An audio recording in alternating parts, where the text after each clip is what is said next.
This lecture we will discuss about dual nature of matter and radiation. That is new chapter. Dual nature of matter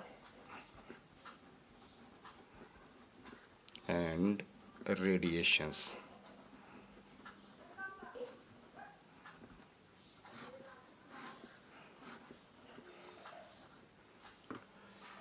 इससे पहले हमने light का dual character study किया था. De Broglie suggested that the light exhibit dual character, particle nature as well as wave nature.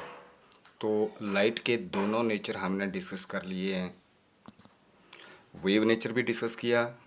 कुछ phenomena ऐसे हैं जो कि केवल और केवल पार्टिकल नेचर के ऊपर ही एक्सप्लेन किए जा सकते हैं और कुछ फिनोमेना ऐसे हैं जो केवल वेव नेचर के आधार पर ही एक्सप्लेन किए जा सकते हैं. पार्टिकल नेचर के आधार पर उसकी कोई एक्सप्लेनेशन नहीं होगी. We have discussed earlier about it. Now we will discuss about the particle nature here. Photo electric effect.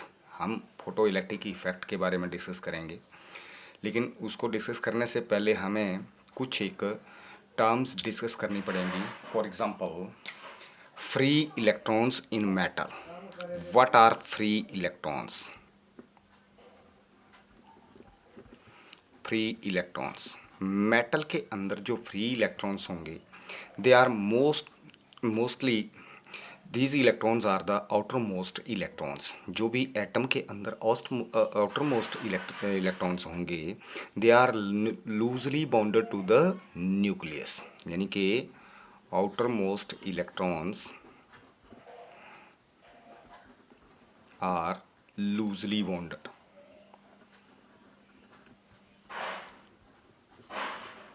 Loosely bounded to the nucleus. And they are quite free to move. They are quite free to move in metal surface. Such electrons are called free electrons. इस प्रकार के जो electrons हैं, जो outermost electrons हैं, यानी कि these are also called valence electron. इनको हम वैलेंस इलेक्ट्रॉन्स भी बोलते हैं. तो ये इलेक्ट्रॉन्स जो हैं वो क्वाइट फ्री हैं मूव करने के लिए. अगर ये फ्री हैं तो ये मूव करते रहते हैं freely in the metal surface. Such type of electrons are called free electrons. Now it is easy to remove these electrons by some means. मतलब किसी न किसी मेथड की सहायता से हम इलेक्ट्रॉन्स को रिमूव करवा सकते हैं यहाँ से. तो जो क्योंकि कहने का मतलब ये हो गया कि अगर इन इलेक्ट्रॉन्स को एक्स्ट्रा एनर्जी दी जाए तो ये इलेक्ट्रॉन जो हैं वो सरफेस में से मूव कर जाएंगे, रिमूव हो जाएंगे. ठीक है. That minimum energy required to remove the outermost electron, that is called the work function of the material. What is work function? Now work function, what is work function? जैसे मान लीजिए ये न्यूक्लियस है और ये आउटरमोस्ट इलेक्ट्रॉन है. अब इस इलेक्ट्रॉन को अगर हम एनर्जी देते हैं, बाहर से एनर्जी सप्लाई करते हैं, देन व्हाट हैपन, ये इस ऑर्बिट में तभी रह सकता है जब तक इस ऑर्बिट के बराबर इसकी एनर्जी है. अगर इससे एक्स्ट्रा एनर्जी हो गई तो ये जंप कर जाएगा हायर ऑर्बिट के अंदर. ठीक है. और अगर इतनी एनर्जी दे दी जाए कि ये अप टू इन्फिनिटी मूव कर जाए, इनफाइनाइट एनर्जी लेवल के ऊपर चला जाए, then that minimum energy required is called work function. यानी कि minimum energy required,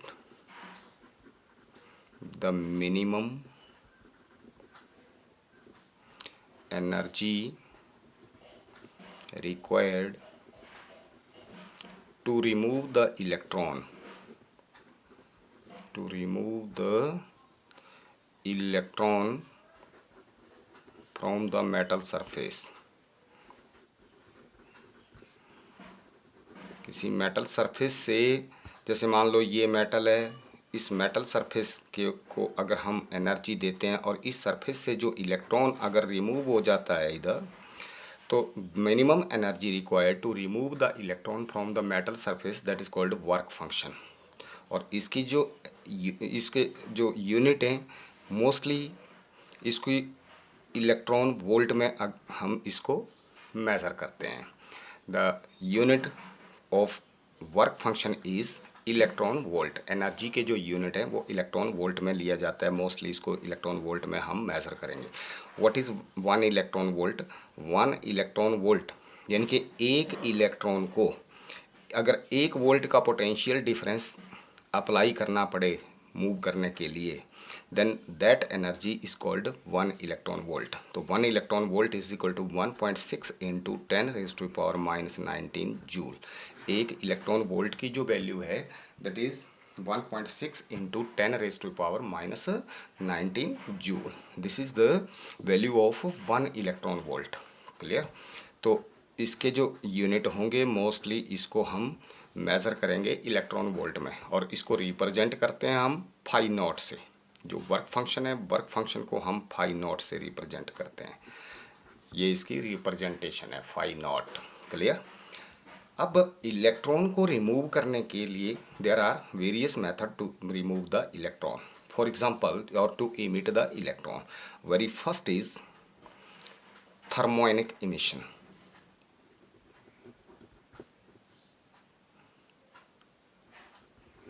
Thermionic emission of electron.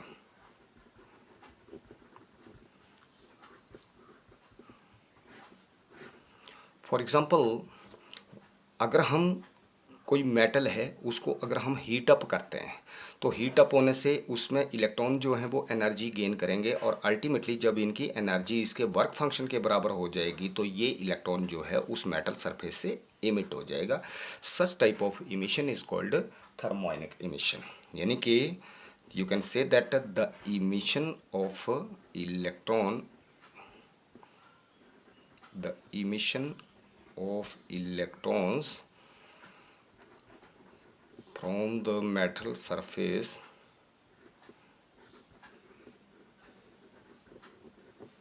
by heating up, by heating, अगर हीटिंग के कारण इमिशन हो रहा है, सच type of emission is called thermionic emission. Second is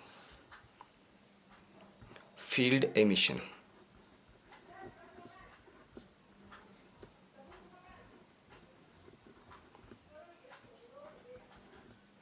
field emission, what is field emission? मतलब अगर हम एक्सटर्नल इलेक्ट्रिक फील्ड अप्लाई करते हैं मेटल सरफेस में से, तो उस फील्ड इलेक्ट्रिक फील्ड के कारण जो इलेक्ट्रॉन एनर्जी गेन करेंगे और इमिट हो जाएंगे, सच type of emission is called field emission. The phenomenon of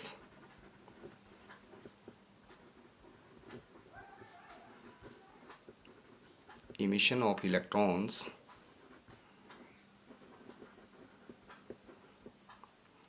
by the from metal surface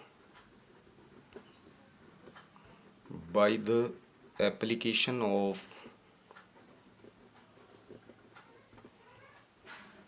external electric field.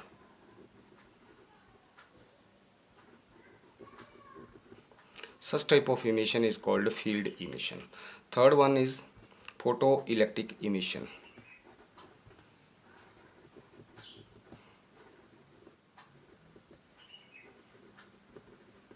Photoelectric emission. What is photoelectric emission? जब suitable frequency की light incident करेगी metal surface के ऊपर और उसमें से इलेक्ट्रॉन इमिट हो जाएंगे, जैसे मान लीजिए ये मेटल सरफेस है, एक सूटेबल फ्रीक्वेंसी की लाइट जो है वो इंसिडेंट कर रही है यहाँ पर। सूटेबल फ्रीक्वेंसी का मतलब ये हो गया क्योंकि जो लाइट का फोटोन जा रहा है, जो लाइट का पार्टिकल जा रहा है, उसकी जो एनर्जी है E is equal to h nu. तो फ्रीक्वेंसी अगर उसकी चेंज होगी तो उसकी एनर्जी भी चेंज हो जाएगी। तो एटलीस्ट कहने का मतलब ये हो गया, सूटेबल फ्रीक्वेंसी का मतलब ये हो गया, अगर frequency H is Planck's constant है जो कि कांस्टेंट वैल्यू है, तो किसकी वैल्यू चेंज हो सकती है, न्यू की वैल्यू चेंज करने से ई की वैल्यू चेंज हो जाएगी। कहने का मतलब ये हो गया, अगर फ्रीक्वेंसी की वैल्यू हम चेंज कर रहे हैं तो उसकी एनर्जी, पार्टिकल की एनर्जी, फोटोन की एनर्जी चेंज हो जाएगी। ठीक है। और इसका मतलब ये हो गया कि जब इसकी एनर्जी, जितना इलेक्ट्रॉन, जिस एनर्जी से इलेक्ट्रॉन बाइंड अप है इधर सरफेस के ऊपर, एटलीस्ट उतनी एनर्जी इस इलेक्ट्रॉन को बाहर निकालने के लिए चाहिए। तो इसका मतलब जब इंसिडेंट फोटोन की एनर्जी एटलीस्ट इसके वर्क फंक्शन के बराबर होगी तो ये इलेक्ट्रॉन यहाँ से रिमूव हो जाएगा, इजेक्ट हो जाएगा। This emission is called photo electric emission.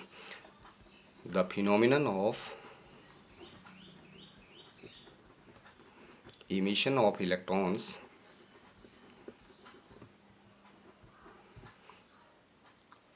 when from metal surface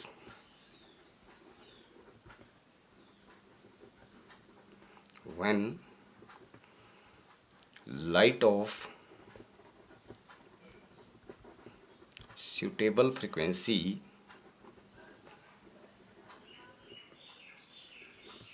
incident on it is incident on metal surface। मतलब ये हो गया कि जब सूटेबल फ्रीक्वेंसी की लाइट मेटल सरफेस के ऊपर इंसिडेंट करेगी तो उस केस में जो इलेक्ट्रॉन इमिट होंगे, such type of emission is called photo emission या photo electric emission. Next one is secondary emission। what is secondary emission?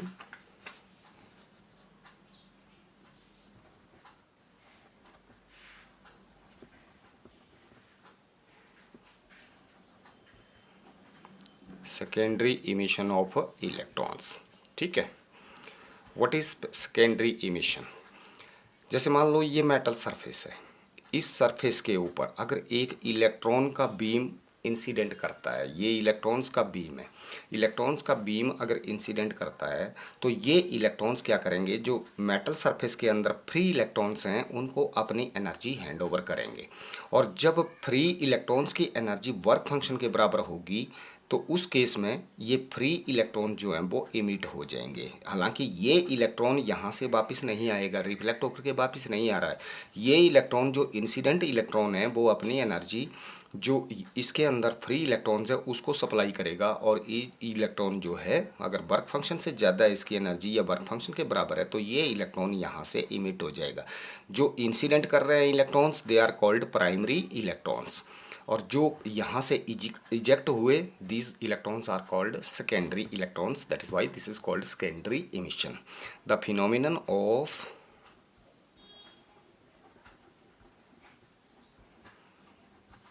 emission of electron from metal surface when a beam of electrons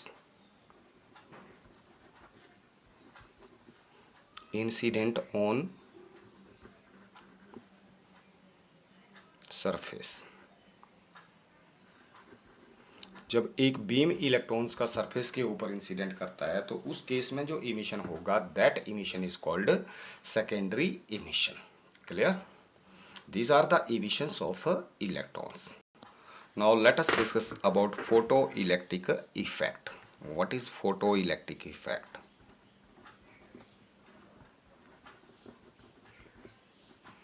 photoelectric effect, the main topic is photoelectric effect।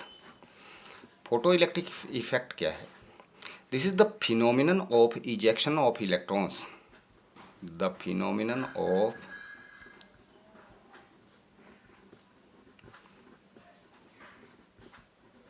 ejection of electrons from metal surface when light of suitable frequency, this is very important, suitable frequency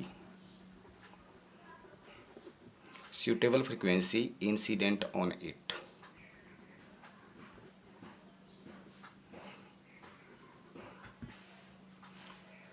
this phenomenon is called photoelectric effect. What do you mean by suitable frequency? Suitable frequency का क्या meaning हुआ, थोड़ी देर पहले भी हमने discuss किया कि जब तक जो इलेक्ट्रॉन जो यहाँ से लाइट के फोटोन इंसिडेंट करेंगे, जैसे मान लो लाइट का फोटोन इंसिडेंट किया, अब ये जो लाइट का फोटोन है, लाइट का जो पार्टिकल है, इसके ऊपर इसमें ये अपनी एनर्जी जो इलेक्ट्रॉन है, फ्री इलेक्ट्रॉन्स, उसको देगा। और इलेक्ट्रॉन की एनर्जी जो है, जब वर्क फंक्शन, जिसको हमने वर्क फंक्शन से रिप्रेजेंट किया था, फाई नॉट से रिप्रेजेंट किया था, वर्क फंक्शन कहने का मतलब अगर ये जो इंसिडेंट कर रहा है फोटोन, सपोज इसकी एनर्जी है h nu, is equal to h nu. H nu का मतलब ये हो गया कि अगर हम फ्रिक्वेंसी चेंज करते हैं तो एनर्जी चेंज होगी। तो जब ये अपनी एनर्जी इसको हैंड ओवर करेगा इलेक्ट्रॉन को, तो इलेक्ट्रॉन यहाँ से इजेक्ट होगा। तो ये जो फिनोमिनन है that is called photo electric effect, क्योंकि लाइट के इंसिडेंट करने से इलेक्ट्रॉन इजेक्ट हो रहा है। Photon, photo means light, photons के इंसिडेंट करने से इलेक्ट्रॉन इजेक्ट हो रहा है, that is why it is called photo electric effect. अब इस केस में क्या होगा, फोटोन की जो एनर्जी है वो कम से कम कि फाई नॉट के बराबर होनी चाहिए, एच न्यू के बराबर। एच न्यू जो है वो किसके बराबर होनी चाहिए, फाई नॉट के बराबर। जो फाई नॉट है that is the work function of the material. और ये वर्क फंक्शन की जो वैल्यू है, फाई नॉट की वैल्यू जो है, पर्टिकुलर मटेरियल के लिए ये कांस्टेंट रहेगी, लेकिन एक मटेरियल के बजाय दूसरा मटेरियल होगा तो ये चेंज हो जाएगी। जैसे कहने का मतलब ये हो गया, आयरन के लिए जो है ना वो पर्टिकुलर वैल्यू होगी वर्क फंक्शन की। कहने का मतलब आयरन के लिए कुछ अलग है, एल्यूमिनियम के लिए कुछ अलग होगी, क्योंकि इसमें इलेक्ट्रॉन्स की जो है उनकी बाइंडिंग अलग अलग है, अलग अलग एनर्जी से बाइंड अप हैं ये पर्टिकुलर मटेरियल के ऊपर। तो इसका मतलब ये हो गया कि जो वर्क फंक्शन है that is constant for a particular material. एक पर्टिकुलर मटेरियल के लिए तो फाई नॉट की वैल्यू सेम रहेगी, लेकिन अलग अलग मटेरियल के लिए इसकी वैल्यू अलग अलग होगी। तो कहने का मतलब ये हो गया कि work function depends upon the nature of the material. तो इसका मतलब इसकी जो फोटोन है उसकी फ्रीक्वेंसी कुछ ना कुछ इतनी होनी चाहिए ताकि ये वर्क फंक्शन के बराबर जब हो जाती है, suppose nu not is that frequency and this frequency is called threshold frequency. मतलब मिनिमम फ्रीक्वेंसी जो है, अब क्योंकि इसकी एनर्जी अगर वर्क फंक्शन से कम हुई, जो इसका वर्क फंक्शन है, कहने का मतलब जिस एनर्जी से इलेक्ट्रॉन बाइंड अप है यहाँ पर मेटल सरफेस के अंदर, अगर इंसिडेंट फोटोन की एनर्जी उस एनर्जी से कम हुई तो ये इजेक्ट नहीं करवा पाएगा। एक पर्टिकुलर फ्रीक्वेंसी के ऊपर आकर के इसकी जो एनर्जी है इंसिडेंट फोटोन की, वो इसके वर्क फंक्शन के बराबर हो जाएगी, that is called new not frequency. ठीक है, तो उस फ्रीक्वेंसी के ऊपर आकर के ये इस इलेक्ट्रॉन को इजेक्ट कर देगा। अगर इजेक्ट हो जाएगा, that minimum frequency of incident photon is called threshold frequency. What is threshold frequency? There is another term, threshold frequency.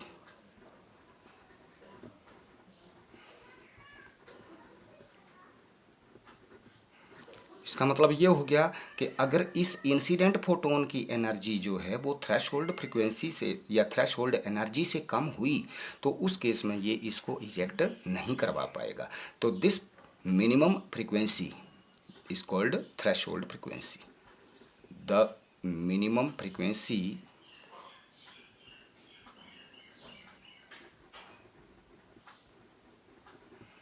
of incident photon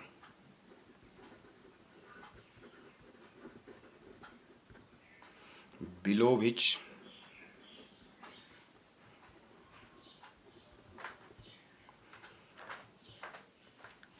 it cannot eject the electron।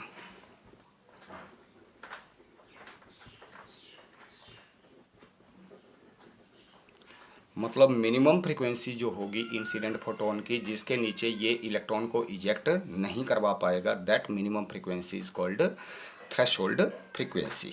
इसको हम represent करते हैं nu not से। तो these are the terms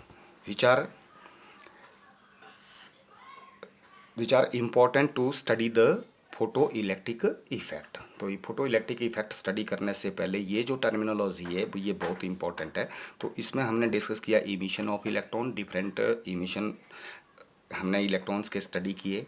and next one is photo electric effect, the phenomenon of ejection of या emission of electrons from the metal surface when light of suitable frequency incident on it, and the minimum frequency below which the photon cannot eject the electron, that minimum frequency is called threshold frequency. Clear? Now let us study about the photoelectric effect. Suppose ये हमने एक evacuated tube ले ली, glass tube ले ली evacuated,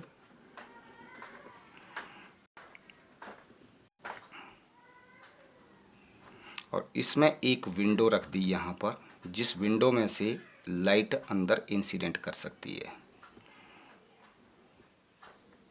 ये आ गई window.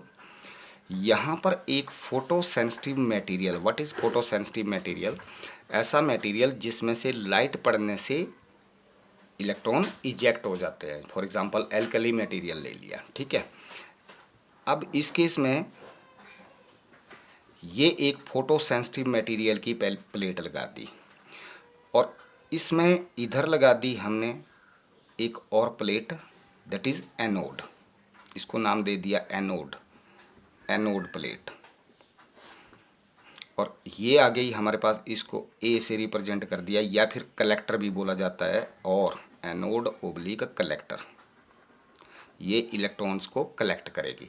जैसे ही इसके ऊपर लाइट इंसिडेंट करेगी इस सरफेस के ऊपर, मेटल सरफेस के ऊपर, व्हाट हैपन, जब इसकी एनर्जी, इंसिडेंट लाइट की energy E is equal to h nu, इसके वर्क फंक्शन के बराबर होगी, तो उस केस में यहाँ से इलेक्ट्रॉन का इमिशन हो जाएगा, यहाँ से इलेक्ट्रॉन्स इजेक्ट हो जाएंगे, ठीक है। तो अल्टीमेटली इलेक्ट्रॉन्स जब इजेक्ट होंगे तो अब यहाँ पर हम कुछ पोटेंशियल अप्लाई कर देंगे, इधर से बैटरी कनेक्ट करके इसमें पोटेंशियल अप्लाई कर देंगे। जैसे मान लो हमने ये बैटरी ले ली, ये positive terminal, negative, positive, negative, ठीक है, और यहाँ पर एक एंड इधर जोड़ दिया इसका, और दूसरा एंड हमने इधर ले लिया ये। हाँ, यहाँ एक इसका जो पोटेंशियल है हम वेरी कर सकते हैं। अब इस केस में अगर हम इस प्लेट को इधर जोड़ते हैं, दिस इज कॉल्ड कैथोड, या फिर इस प्लेट का नाम हम एमिटर भी बोलते हैं, क्योंकि ये इलेक्ट्रॉन इमिट करेगा। जैसे ही लाइट इसके ऊपर सूटेबल फ्रीक्वेंसी की इंसिडेंट करेगी तो यहाँ से इलेक्ट्रॉन का इमिशन होगा, और ये इलेक्ट्रॉन जो है वो इधर मूव करेंगे, और अल्टीमेटली ये प्लेट जो है वो कलेक्ट करेगी, ठीक है। तो this plate is called collector या और एनोड, ठीक है। अब अगर हम इसको इधर जोड़ते हैं, मतलब मैंने नेगेटिव टर्मिनल के बैटरी के साथ जोड़ दिया, तो ये कैथोड बन गया। इसका मतलब ये नेगेटिव पोटेंशियल के ऊपर आ गया, और ये प्लेट जो थी ये इसको मैंने इधर जोड़ दिया। ये इसलिए ले रखे हैं ताकि मैं इनके टर्मिनल जो है वो चेंज कर सकूं। जैसे मान लो पहले इसको मैं बोलता हूँ 1 2 3 और 4, मैंने 1 और 3, 2 और 4 को कनेक्ट कर दिया, तो जो मेरी ए प्लेट है, ए प्लेट पॉजिटिव पोटेंशियल के ऊपर आ गई, और जो ये जो प्लेट है एमिटर जो है या कैथोड जो है ये नेगेटिव पोटेंशियल के ऊपर आ गया, तो ये कैथोड बन गया। अब इसमें से जब लाइट इसके ऊपर इंसिडेंट करेगी तो इलेक्ट्रॉन का इमिशन होगा। अब क्योंकि ये प्लेट जो है नेगेटिव पोटेंशियल के ऊपर है, नेगेटिव पोटेंशियल के ऊपर है, तो ये इलेक्ट्रॉन्स को रिपेल करेगी, इलेक्ट्रॉन्स इधर मूव करेंगे। और ये प्लेट जो है ये पॉजिटिव पोटेंशियल के ऊपर है, तो ये क्योंकि इलेक्ट्रॉन के ऊपर नेगेटिव चार्ज है, तो इलेक्ट्रॉन्स को ये कलेक्ट करेगी, अट्रैक्ट करेगी, ठीक है। Now let us discuss the effect of intensity of incident light as well as effect of this potential. ये जो प्लेट है, इस प्लेट के पोटेंशियल का क्या फ़र्क पड़ेगा, this is very important to understand. अब मान लीजिए कि ये हमारे पास नाउ ये सेटअप है, एक्सपेरिमेंटल सेटअप इसकी, हमने इस प्लेट को कनेक्ट कर दिया 3 टर्मिनल के साथ, यानी कि नेगेटिव टर्मिनल ऑफ बैटरी के साथ हमने इसको कनेक्ट कर दिया, और इसको पॉजिटिव टर्मिनल के साथ कनेक्ट कर दिया, ठीक है। Now let us discuss effect of intensity. Intensity of incident radiations, intensity of incident radiations का क्या इफेक्ट पड़ेगा।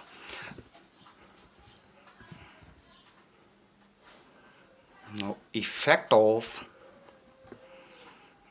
intensity of incident radiations,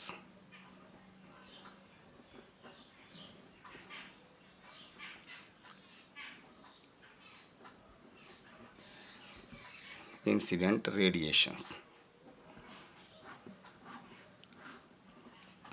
first of all what do you mean by intensity, what is intensity. जैसे मान लो ये metal surface है, इसके ऊपर light beam incident कर रहा है, तो इसका मतलब यूनिट एरिया के ऊपर, कोई भी अगर इसका यूनिट एरिया ले लिया जाए, यूनिट एरिया के ऊपर यूनिट टाइम में कितने नंबर ऑफ पार्टिकल्स या कितने नंबर ऑफ फोटोन्स इंसिडेंट कर रहे हैं, that is called intensity of incident radiations.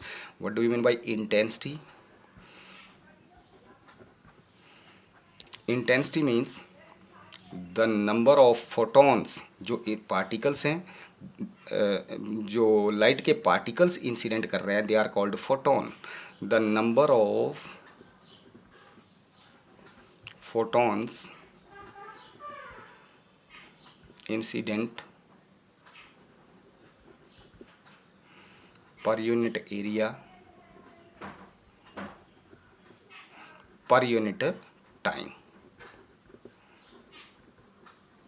अब जैसे लाइट बीम इसके ऊपर इंसिडेंट कर रहा है, अगर मैं इंटेंसिटी इंक्रीज करता हूं तो इसका मतलब नंबर ऑफ फोटोन को इंक्रीज करना है। जैसे कहने का मतलब ये है, पहले 10 फोटोन अगर इंसिडेंट कर रहा है, मैंने इंटेंसिटी इंक्रीज कर दी तो अब 10 की बजाय 20 फोटोन इसके ऊपर इंसिडेंट कर गए।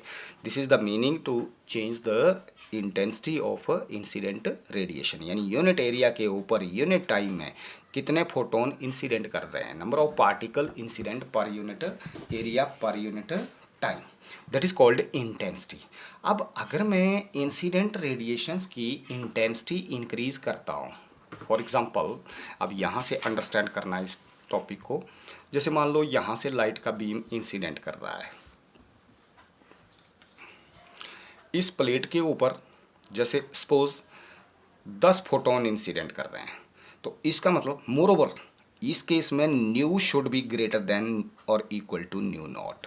न्यू जो है वो न्यू नॉट से ज़्यादा होनी चाहिए, क्योंकि अगर न्यू नॉट से कम हुई तो उस केस में किसी प्रकार का इजेक्शन इलेक्ट्रॉन का नहीं होगा।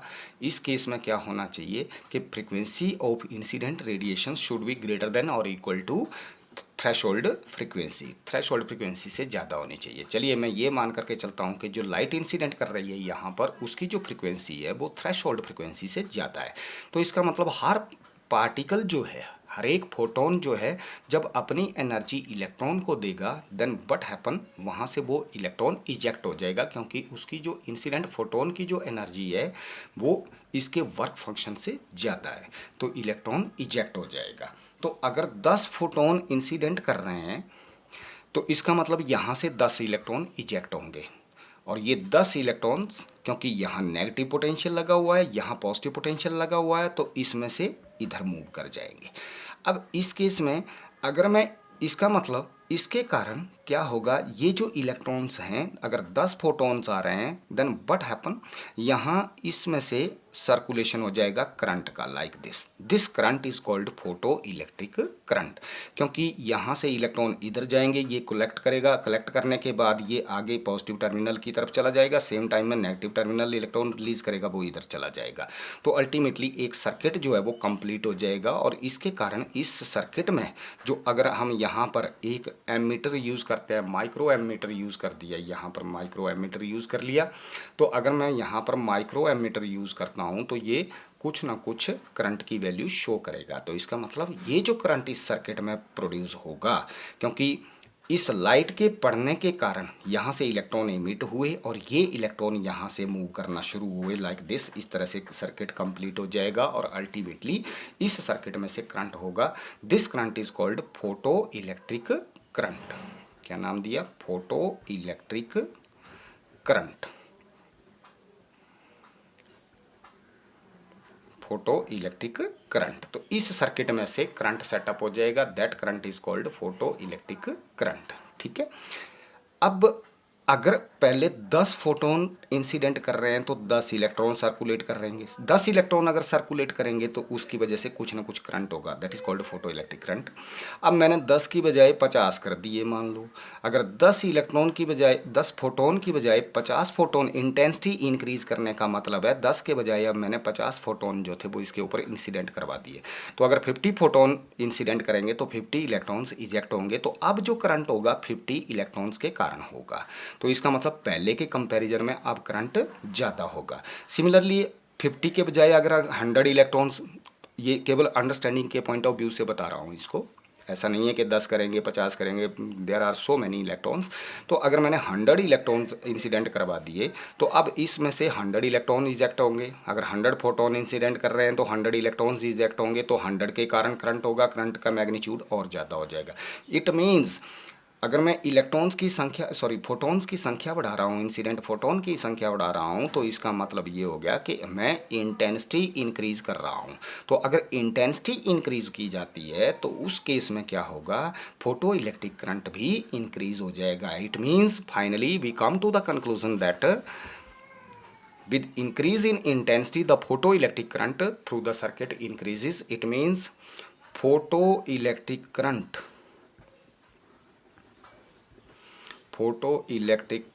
is directly proportional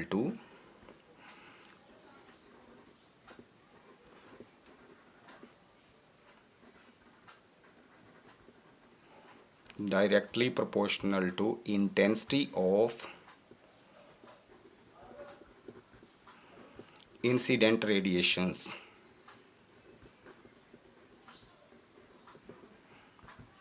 यानी photo electric current is directly proportional to intensity. अगर आई को मैं इंटेंसिटी, आई से रिप्रेजेंट करता हूँ इंटेंसिटी को, तो photo electric current is directly proportional to intensity of incident radiations. अगर मैं ग्राफिकल रिप्रेजेंटेशन करता हूँ इसकी, तो डायरेक्ट रिलेशन है फोटो इलेक्ट्रिक करंट का, इधर आ गया इंटेंसिटी ऑफ इंसिडेंट रेडिएशंस, और इधर आ गया फोटो इलेक्ट्रिक करंट। तो क्योंकि फोटो इलेक्ट्रिक करंट जो है that is directly proportional to intensity of incident radiations, तो कैसा बन जाएगा, ये ग्राफ आ जाएगा इस तरह से। जैसे जैसे इंटेंसिटी इंक्रीज करती जाएगी फोटो इलेक्ट्रिक करंट जो है वो इंक्रीज करता जाएगा, तो इसकी ग्राफिकल वेरिएशन आ जाएगी। डायरेक्ट रिलेशन है तो स्ट्रेट लाइन बन जाएगी। Next is effect of potential of plate, emitter plate या फिर cathode. Effect of potential of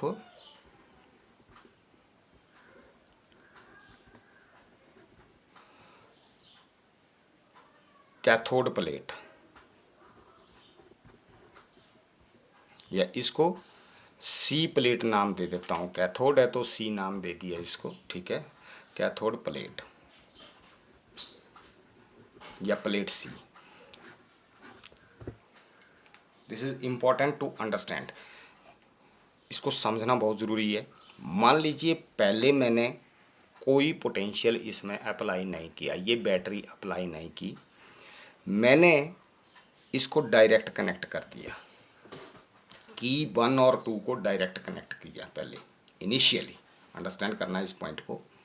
अब इस केस में क्या होगा, जैसे ही लाइट यहाँ पर इंसिडेंट करेगी तो जितना इसका वर्क फंक्शन है इलेक्ट्रॉन का फाई नॉट, इतनी एनर्जी तो यूज़ हो जाएगी उसको सरफेस से बाहर निकालने के लिए, और बाकी एनर्जी जो है वो किस में कन्वर्ट हो जाएगी, वो काइनेटिक एनर्जी में कन्वर्ट हो जाएगी। कहने का मतलब ये है, जैसे मान लो ये पेन नीचे पड़ा है, इसको उठाने के लिए एटलीस्ट मुझे कितनी फोर्स अप्लाई करनी पड़ेगी, इसका जितना वेट है वेट के बराबर कम से कम मुझे फोर्स अप्लाई करनी पड़ेगी।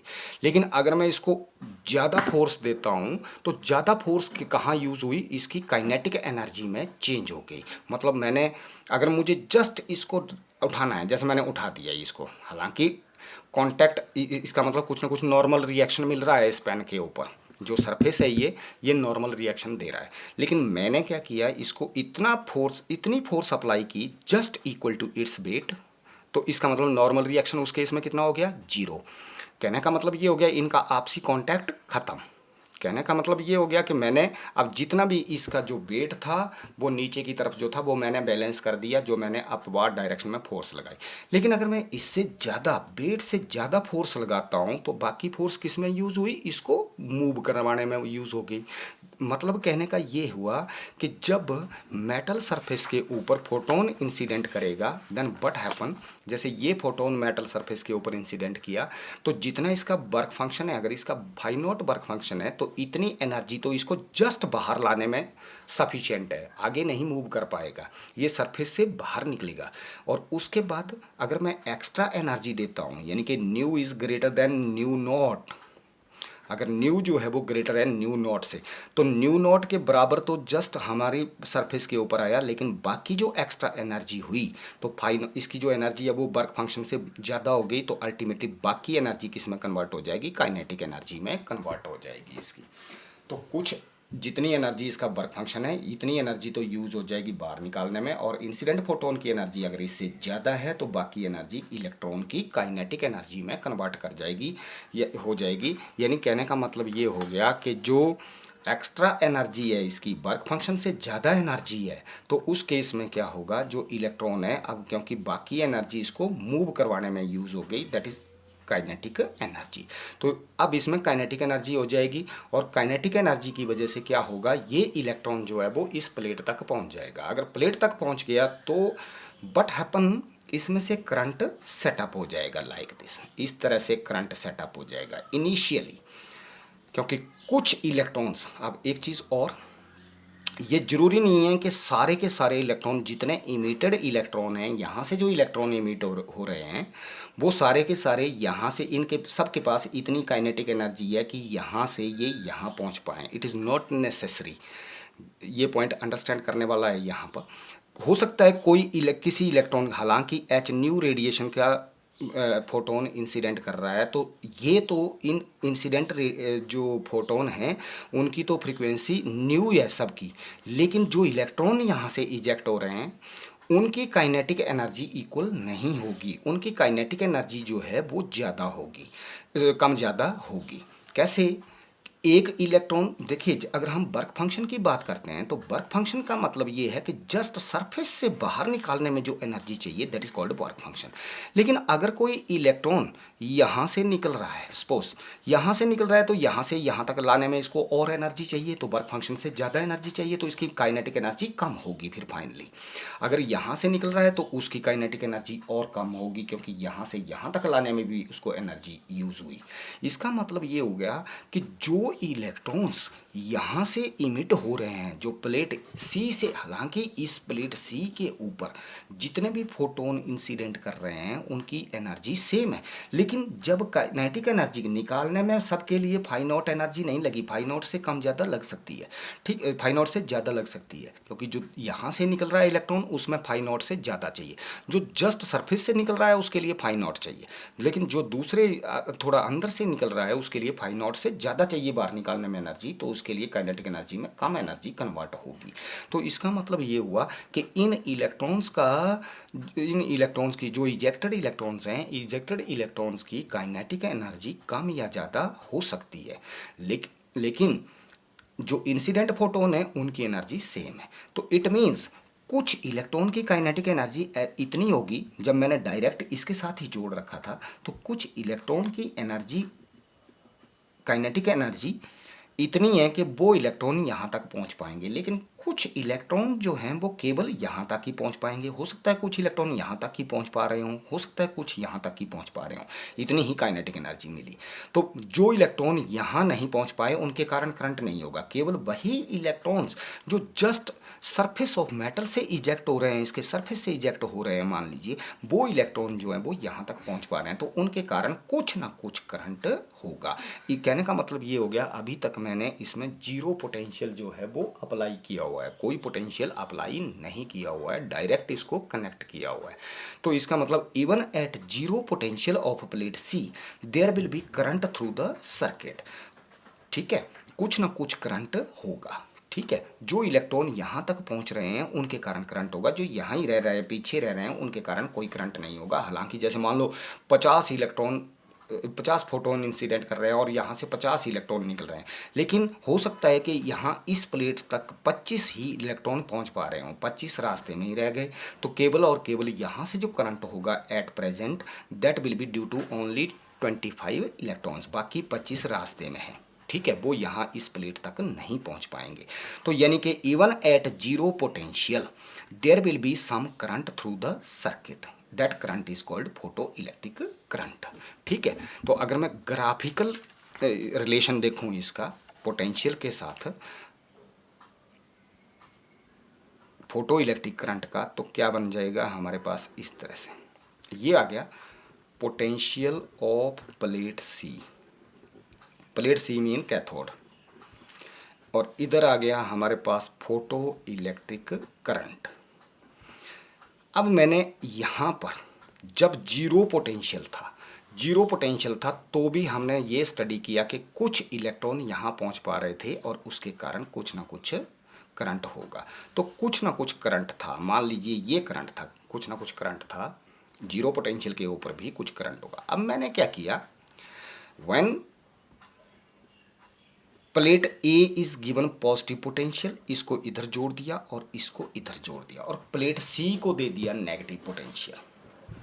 अब प्लेट सी को दे दिया नेगेटिव पोटेंशियल और प्लेट ए को दे दिया positive potential. Now what happen, अब क्योंकि जैसे जैसे इसका पोटेंशियल इंक्रीज करता जाएगा, जैसे इसका पॉजिटिव पोटेंशियल जो है वो इंक्रीज कर गया,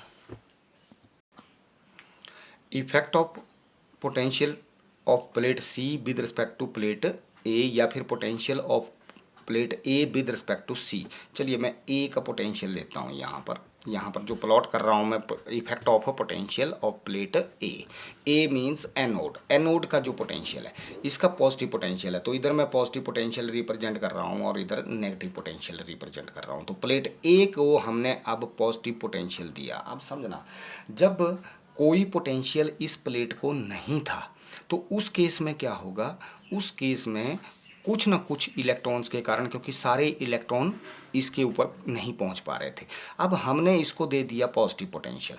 अगर पॉजिटिव पोटेंशियल दे दिया देन व्हाट हैपन, जो इलेक्ट्रॉन यहाँ तक ही पहुंच पा रहा था, अब क्योंकि इसके ऊपर पॉजिटिव पोटेंशियल है, इसने क्या किया, इसको अट्रैक्ट कर दिया। इलेक्ट्रॉन के ऊपर नेगेटिव चार्ज है, तो जो इलेक्ट्रॉन यहाँ तक पहुँच पा रहे थे उनको उसने अट्रैक्ट करना शुरू कर दिया। What happen, photo electric current increase हो जाएगा। जैसे जैसे मैं इस पोटेंशियल को बढ़ाता जाता हूँ, व्हाट हैपन, इसका पोटेंशियल और ज़्यादा बढ़ा दिया, तो और ज़्यादा बढ़ा दिया तो जो इलेक्ट्रॉन यहाँ तक पहुँच रहा था उसको भी इसने अट्रैक्ट करना शुरू कर लिया। सिमिलरली अगर मैं पोटेंशियल और बढ़ाता जाता हूँ इसका पोटेंशियल, तो जो यहाँ तक ही पहुँच पा रहा था उसको भी अट्रैक्ट कर लेगा ये। इसका मतलब जैसे जैसे प्लेट ए का पोटेंशियल बढ़ाते जाएंगे, व्हाट हैपन, जो इलेक्ट्रॉन यहाँ से इंसिडेंट कर इजेक्ट हो रहे हैं उनकी यहाँ तक कलेक्शन जो है वो बढ़ती जाएगी, यानी कि फोटो इलेक्ट्रिक करंट इसमें से इंक्रीज करता जाएगा। एक स्टेज के ऊपर आकर के जितने नंबर ऑफ इलेक्ट्रॉन यहाँ से इजेक्ट हो रहे हैं वो सारे के सारे इलेक्ट्रॉन्स को ये कैप्चर कर लेगा, कलेक्ट कर लेगा। कहने का मतलब ये है कि जैसे 50 इलेक्ट्रॉन इसमें से इजेक्ट हो रहे हैं यहाँ से, तो पहले ये 25 ही कर रहा था, फिर जैसे जैसे पोटेंशियल बढ़ाता गया तो 25 के बजाय इसने 30 को कलेक्ट करना शुरू किया। 30 के मतलब, इसका मतलब ये हो गया कि जितने नंबर ऑफ इलेक्ट्रॉन्स यहाँ से इजेक्ट हो रहे हैं एक सेकंड में, यानी कि पर यूनिट टाइम में जो भी है, जैसे एक पर यूनिट टाइम में 50 इलेक्ट्रॉन इजेक्ट हो रहे हैं, तो एक पर्टिकुलर पोटेंशियल के ऊपर आकर के 50 के 50 फोटोन को, इलेक्ट्रॉन को ये कलेक्ट कर लेगा। तो अल्टीमेटली उस पोटेंशियल के ऊपर आकर के क्या होगा, सारे का सारा जो करंट है, सारे के सारे इलेक्ट्रॉन अगर ये कलेक्ट कर रहा है, तो इसका मतलब ये हो गया कि photo electric current will become constant. यानी कि पहले तो 25 हो रहे थे, फिर इसने 30 को किया तो करंट बढ़ गया, 30 के बजाय 35 को किया तो फिर कलेक्ट किया, तो उस केस में करंट और इंक्रीज हो गया। मतलब जैसे जैसे प्लेट ए का पॉजिटिव पोटेंशियल हम इंक्रीज करते जाएंगे, what happen, photo electric current increases. तो शुरू में फोटो इलेक्ट्रिक कम था, फोटो इलेक्ट्रिक करंट कम था, जैसे जैसे हम इसका प्लेट का पोटेंशियल बढ़ाते जाएंगे, व्हाट हैपन, जो करंट है फोटो इलेक्ट्रिक करंट वो भी इंक्रीज करता जाएगा। और एक पर्टिकुलर पोटेंशियल के ऊपर आकर के जब जितने इलेक्ट्रॉन, जैसे मान लो एक सेकंड में 50 इलेक्ट्रॉन इजेक्ट हो रहे हैं तो 50 के 50 को कलेक्ट कर लेगा, अगले सेकंड में 50 तो 50, उससे ज़्यादा भी अगर हम पोटेंशियल बढ़ाएंगे तो इसमें से तो 50 ही इलेक्ट्रॉन हो रहे हैं, तो करंट तो 50 के कारण ही होगा। इसका मतलब ये हो गया कि एक स्टेज के ऊपर आकर के ये current, photo electric current maximum हो जाएगा। और उसके बाद भी अगर हम प्लेट ए का पॉजिटिव पोटेंशियल बढ़ाएंगे तो इसमें से फोटो इलेक्ट्रिक करंट इंक्रीज नहीं करेगा, that is called saturation current. तो ये सैचुरेशन स्टेट आ जाएगी इसकी। मतलब इसके बाद भी अगर आप इस प्लेट का पोटेंशियल बढ़ाते जाओगे, प्लेट ए का पोटेंशियल बढ़ाते जाओगे, there is no change in the photo electric current. तो फोटो इलेक्ट्रिक करंट में उसके बावजूद भी किसी प्रकार का कोई चेंज नहीं आएगा। This current is called saturation current. Next है, अब अगर हम इसको उल्टा कर देते हैं, इसको जोड़ दिया, 4 को जोड़ दिया मैंने इधर और 3 को जोड़ दिया इधर, अब दे दिया नेगेटिव पोटेंशियल। प्लेट सी को दे दिया मैंने पॉजिटिव पोटेंशियल और प्लेट ए को दे दिया नेगेटिव पोटेंशियल। अब मैंने क्या किया, इसको नेगेटिव पोटेंशियल दे दिया। व्हाट हैपन, जैसे ही इसको नेगेटिव पोटेंशियल दिया तो पहले मैक्सिमम करंट था इसमें से, जो मैक्सिमम करंट था that is called saturation current. अब मैंने चेंज कर दिया, पोटेंशियल हटा दिया तो बाकी इलेक्ट्रॉन फिर यहीं पे पहुंच गए ये स्टेट आकर के। जैसे ही मैंने इन टर्मिनल को छुड़ाया तो ये यहाँ पर आ गया क्योंकि जीरो पोटेंशियल हो गया इस प्लेट का। अब मैंने उल्टा पोटेंशियल दे दिया इसको मैंने इधर जोड़ दिया 3 को, ठीक है, तो ये नेगेटिव सॉरी 1 को 4 के साथ जोड़ दिया और 2 को 3 के साथ जोड़ दिया, ये हटा दिया, इसको हटा दिया। अब सर्किट इस तरह से बन गया, यानी कि ये पॉजिटिव के ऊपर आ गया और ये जो था ये नेगेटिव टर्मिनल के ऊपर आ गई। ये प्लेट जो थी ये प्लेट नेगेटिव टर्मिनल के ऊपर आ गई। अब इसका मतलब क्या होगा कि इलेक्ट्रॉन के ऊपर भी नेगेटिव चार्ज है और इसके ऊपर भी नेगेटिव चार्ज आ गया, नेगेटिव पोटेंशियल आ गया। तो नेगेटिव और नेगेटिव के बीच में रिपल्शन होगी तो इसने क्या किया, इसको इलेक्ट्रॉन को रिपेल करना शुरू कर दिया तो फोटो इलेक्ट्रिक करंट डिक्रीज होना शुरू हो गया। फोटो इलेक्ट्रिक करंट डिक्रीज होने का मतलब ये हो गया, एक स्टेज के ऊपर आकर के जो मैक्सिमम एनर्जी वाला इलेक्ट्रॉन था उसको भी ये रोक देगा। यानी कि फोटो इलेक्ट्रिक करंट जो है एक पर्टिकुलर पोटेंशियल के ऊपर, क्योंकि अब ये इलेक्ट्रॉन को रिपेल कर रहा है तो फोटो इलेक्ट्रिक करंट डिक्रीज होना शुरू हो जाएगा एक पर्टिकुलर पोटेंशियल के ऊपर आकर के। But happen, it stop the electron of maximum kinetic energy. जिस इलेक्ट्रॉन की मैक्सिमम काइनेटिक एनर्जी है उसको भी स्टॉप कर देगा। That potential of this plate is called stopping potential, क्योंकि इसने स्टॉप कर दिया जो मैक्सिमम पोटेंशियल एनर्जी वाला मैक्सिमम काइनेटिक एनर्जी वाला इलेक्ट्रॉन था उसको भी इसने स्टॉप कर दिया। That potential of plate A is called, that negative potential of plate A is called stopping potential. Suppose this is represented by B naught, इसको हम B naught से रिप्रेजेंट कर रहे हैं अगर, तो इस पोटेंशियल के ऊपर आकर के जो मैक्सिमम एनर्जी वाला इलेक्ट्रॉन था उसको भी स्टॉप कर जाएगा। That potential is called stopping potential.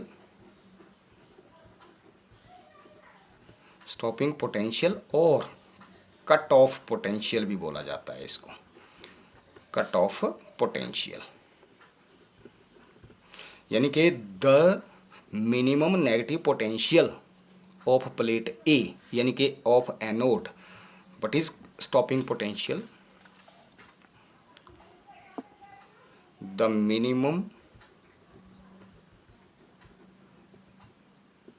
Negative potential of plate A of plate anode at which it stops the fastest moving electron,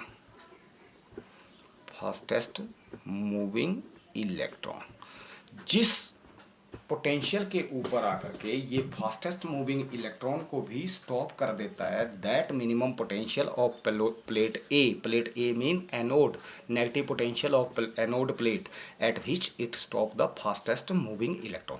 अब इसका मतलब फास्टेस्ट मूविंग इलेक्ट्रॉन का मतलब ये हो गया कि उसकी काइनेटिक एनर्जी मैक्सिमम है, तो इस पोटेंशियल के ऊपर आकर के यानी कि जो इलेक्ट्रॉन की पोटेंशियल एनर्जी थी, जो काइनेटिक एनर्जी थी, वो किस में कन्वर्ट हो गई, रुक गया अगर यहाँ पर आकर के, ये जो मूव करता हुआ इलेक्ट्रॉन यहाँ पर आकर के रुक गया तो उसकी काइनेटिक एनर्जी किस में कन्वर्ट हो गई, पोटेंशियल एनर्जी में। स्टॉप कर दिया इसने फास्टेस्ट मूविंग को, इलेक्ट्रॉन को भी। तो यानी कि at this state what happen, अब इलेक्ट्रॉन की एनर्जी थी half, if m is the mass of the electron, half m v max square. Maximum energy वाला जो इलेक्ट्रॉन था, यानी कि मैक्सिमम वेलोसिटी वाले इलेक्ट्रॉन को भी इसने स्टॉप कर दिया। तो half m v max square must be equal to, ये किस में कन्वर्ट हो गई, इसकी पोटेंशियल एनर्जी में। तो पोटेंशियल एनर्जी होती है पोटेंशियल इनटू चार्ज, तो E इंटू वी, वी कितना था, वी नॉट, क्योंकि वी नॉट पोटेंशियल के ऊपर आप करके इसने स्टॉप किया। तो half m v max square is equal to e V not. तो ये इक्वेशन आ गई हमारे पास। जो मैक्सिमम काइनेटिक एनर्जी वाला इलेक्ट्रॉन था उसकी जो एनर्जी थी वी नॉट पोटेंशियल के ऊपर आकर के इसकी पोटेंशियल एनर्जी में कन्वर्ट हो गई। तो half m v max square is equal to e V not. This is the effect of potential of plate A, anode plate. तो ग्राफिकल रिलेशन आ गया हमारे पास, जस्ट लाइक दिस, ये आ गया हमारे पास ग्राफिकल रिलेशन। तो पोटेंशियल ऑफ प्लेट ए, तो ये ग्राफ आ गया, एक पर्टिकुलर इंस्टेंट, एक पर्टिकुलर पोटेंशियल के ऊपर आकर के ये मैक्सिमम हो जाएगा। This is called saturation current, ठीक है। और ये आ गया स्टॉपिंग पोटेंशियल, ठीक है। Rest we will discuss in the next lecture.